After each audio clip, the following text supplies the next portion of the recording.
Forgiveness is giving up the hope for a better past. Yes, forgiveness has so many definitions, but I believe that one speaks volumes to me, and I'm sure to many of you out there.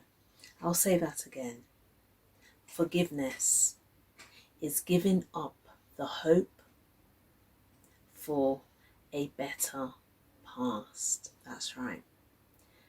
What do you do when your hurt is so deep and you feel that nothing can be done, yet you also believe that your hurt and pain will remain because you have things that remind you of that pain that sits there? But what can even be worse is if you feel that it's someone that's inflicted that pain to you, and you feel that you can't get past your past and you need to venge out, to get out that anger from your body. That is when we have to seek wisdom to forgive the unseemly unforgivable.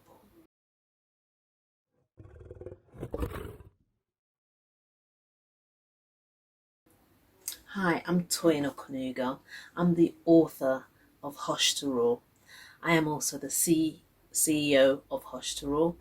And I'd also like to say that I'm your self-realization mindset experts in this field of our mind, our emotions, particularly when it comes to childhood trauma. And today I'll be saying something about forgiving the unseemly unforgivable.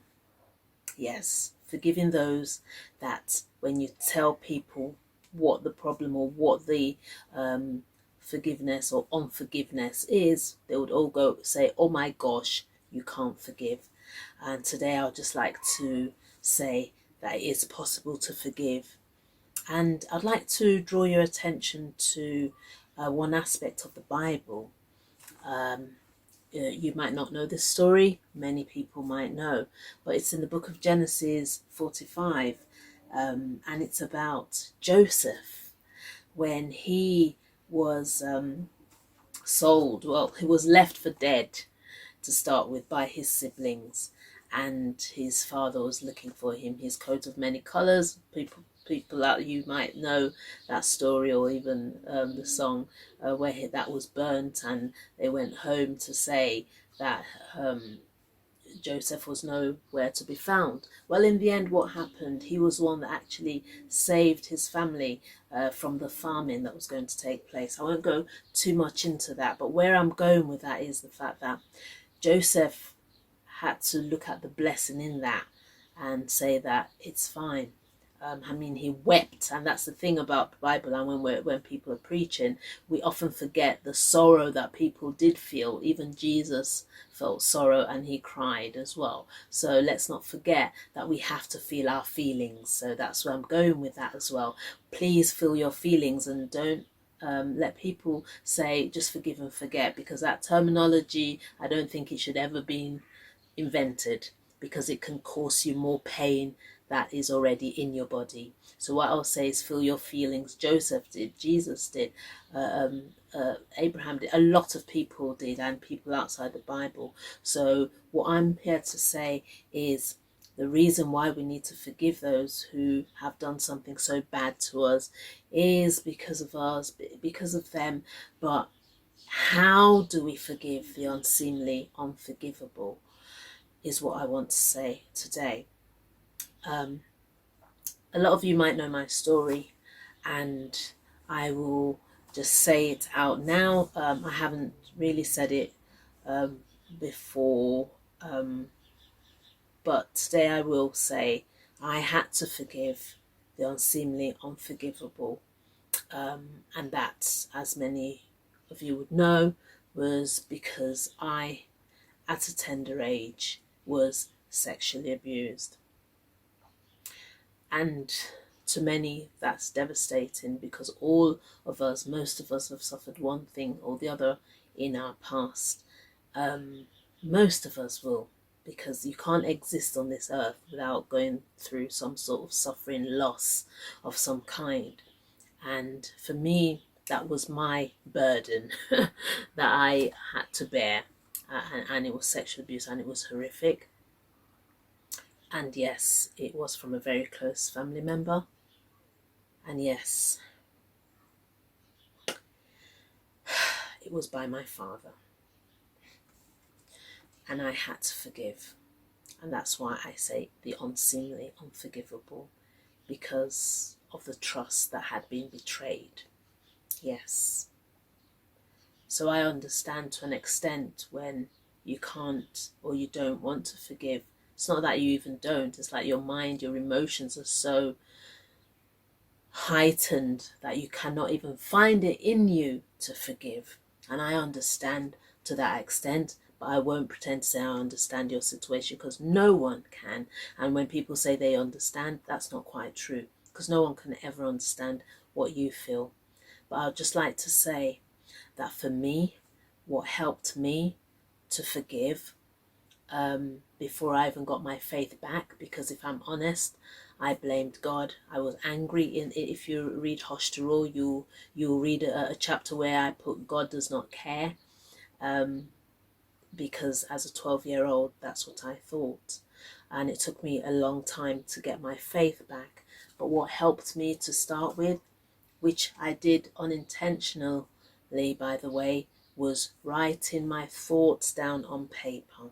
So the first one would be write your thoughts on paper. Is it someone that's devastated your life by a killing? That's just beyond words. What can you do? You'd want to go, but you can't go because God has put you here and you have the strength. But please, you seek help. And then what you can do for yourself, write your thoughts on paper, is what I did. That for me is healing in its own right. And as I grew older, I realized that actually it's called expressive writing. It's a form of therapy. It's all in Hoshtarol. At the time I didn't know, but when I wrote my thoughts down, I then turned everything that I wrote down into a letter. I attempted to give it to my father. I didn't, because I was not bold enough. I wrote several letters, and this was helping me, and it was not with joy and happiness, it was with pain and cries. I cried, but as soon as I let my thoughts out on paper, it was a little bit bearable. When did I start writing? It was almost from a teenager, although the pain was there. But I'll say, write your thoughts on paper, get it out of your system a little bit. The second for me is have a faith, because why I say have a faith is because when people are preaching, and when the people we aspire to will say, or go close to your family, just be near to your loved ones. In my case, it was my loved one that had hurt me, so what do you do? When you don't want to say anything because of shame, you don't want to go to friends, and you hear it every day that go to your family, and you don't want to because it's something of too much shame. That's why I say you have to have a faith, because if you don't, you'll feel alone, because I felt alone. I felt I could not go anywhere, and I thought this world, this life was not worth living. You'll read it all in Hoshtarol, but that's why I'll say to have a faith is crucial, because people let us down. People that you trust will let you down. And when you have put so much faith into people and they break your heart, you are the only one, and the faith that you have, that can mend your heart. Even therapies can only help you to an extent. When you go back to your home and you need to heal, you need to have someone who will never fail you. In my case, it's Jesus. Jesus does not have a limited warranty. He's a lifetime guarantee for me. And it was after so many years that I knew I had to go back to Jesus, because he's the only one that will never fail me. So have a faith. And the next one would be to as again, it's still seeking that higher wisdom. And that higher wisdom, I'll interweave that by saying, when you want to think of your emotions, try to know that your mind, you are in control of it, and don't act from that reptilian brain. The reptilian brain is the oldest part of the brain, and it's what all animals have. Now, that does not get to our higher reasoning, which is the neocortex. The neocortex part of the brain is the evolved type of the brain. That's where reasoning, creativity, and logic thinking all exists. If you start to react from your emotions, it's your emotions, and that thing in your head will start telling you that you are not worthy. It's those self-doubts will come in to say you are dirty. But when you stop, and in another video you see where I say do 12 seconds count, stop when the mammalian or reptilian brain kicks in and wants you to act from your emotions to make you feel unworthy, stop. Let the neocortex kick in, which is the evolved brain, and that's where you get more logic.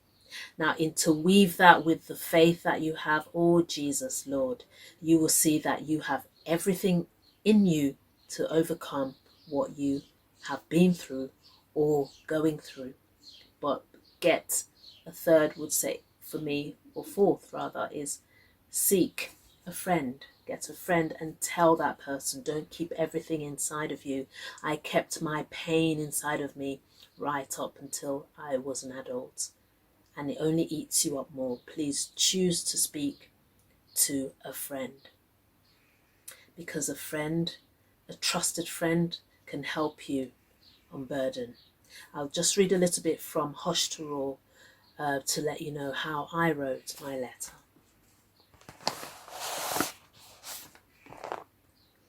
So this chapter is The Inner Child Healing Begins. I know some people can't write to their abusers, as some perpetrators might have passed away. I don't know what I would have done if I hadn't had the opportunity to write the letter and even get a response to it. I can say that writing and ripping up some notes that I didn't send also helped.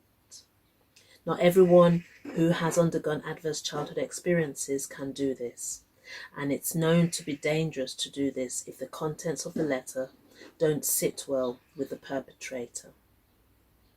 But we can find a way. So I will leave that there. I want to say, please seek help. You're not on your own. Don't suffer alone.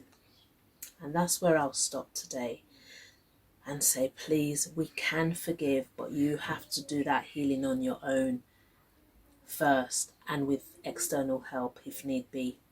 But the key message here is that if we think with our mind from the logical area and not the emotional part, you will see that we have everything within us to heal. But if the person that has hurt us is family, you'll see a reason why you need faith, because everyone will say your family, your family. Well, when it's your family that's hurt you, the pain is more, and you feel you have nowhere else to go, and people have sadly lost their lives. And I almost lost mine, but I sought a higher wisdom, a higher pearl of wisdom to get me through. So guys, that's it for me today. And I'd like to say, I love you. But your inner child, it has a voice. It's crying out to say, help, heal me. Don't suppress it. Let it roar. Thank you.